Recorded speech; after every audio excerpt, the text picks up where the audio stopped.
They tell us the revolution was about freedom from Britain. But long before independence, the real pressure was boiling from below.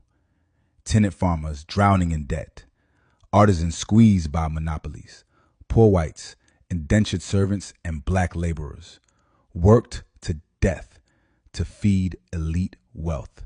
The truth? America's first war was class war, and it started long before the redcoats marched in.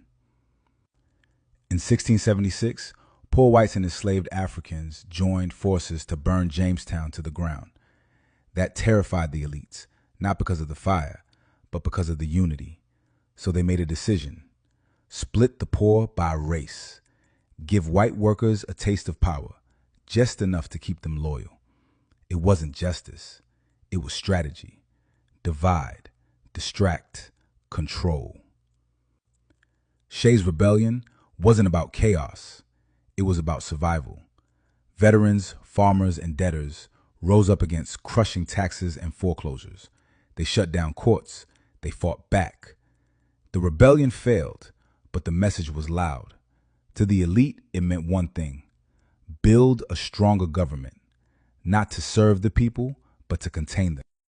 They called it a democracy, but the Constitution was built as a firewall to guard against the poor, to prevent direct rule by the people.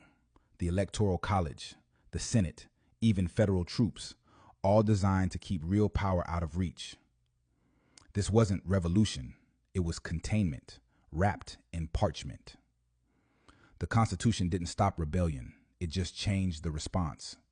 From farmers to factory girls, railroad workers to strikers, the people kept rising, and every time the answer was force, troops, police, violence, not to protect the people, but to protect property. Over and over, capital was defended. Citizens were not. What did the founders really fear? Not just chaos, not some distant king. They feared armed farmers. They feared debtors demanding justice. They feared workers uniting.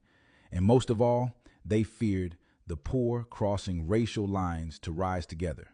That was the true threat to their rule. It's time to reframe the founding truth. The U.S. wasn't built to escape tyranny. It was rebuilt to contain rebellion. The Constitution wasn't a promise of freedom. It was a warning label for the poor. Not a birth certificate of democracy, but a restraining order against it.